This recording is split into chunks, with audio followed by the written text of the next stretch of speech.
Question is, consider a silicon PN junction initially biased at 0.6 volts at the T equals to 300 Kelvin.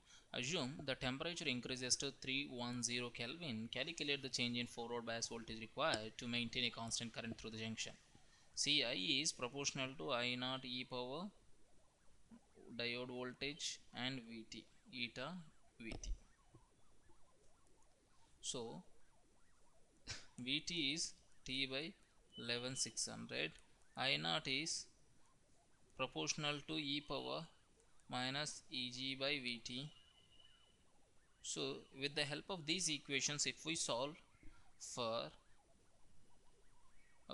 second diode voltage, we will get answer A as option. So option A is correct. Is an amplifier without feedback gives a fundamental output of 36 with 7% second harmonic distortion when the input is 0.026 volts. If beta equals to 1.2%, that is 1.2% of the output is feedback to the input and a negative voltage series feedback, means the feedback voltage is added to the input voltage. What is the output voltage? Here beta equals to Vf by V naught, that is 0.012. Vf is nothing but 0.012 into 36, that is 0.432 volts. Now Vn is, I told you already, in negative voltage series feedback means that is feedback voltage is added to the input, that is 0.432 plus 0.026, which is equals to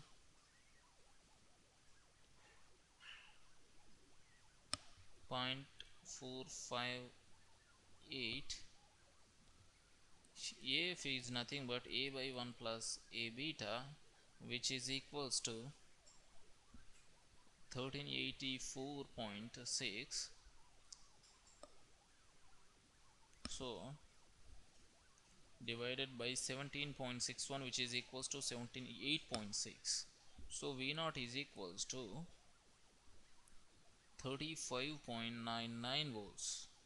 Hence option D is correct.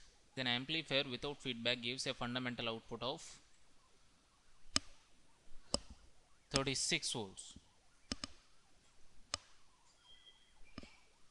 with 7% second harmonic distortion when the input is 0.026 volts. If the fundamental output is maintained at 36 volts but the second harmonic is reduced to 1%, what is the input voltage? See, after feedback, the second harmonic distortion is reduced by 1, that is second harmonic distortion is reduced by 1 plus A beta times.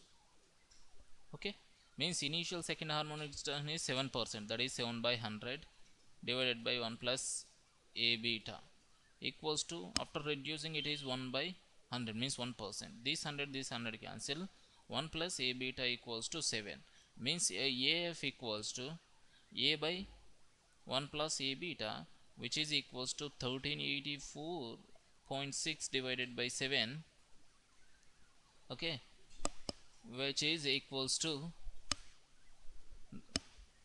1384.6 divided by 7 equals to 197.8.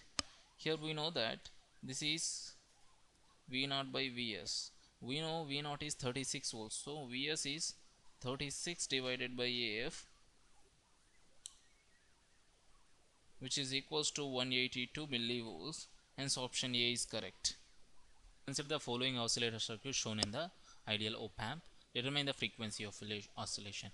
See, from the circuit shown in the question, we came to know that this is a Wien bridge oscillator using an op-amp.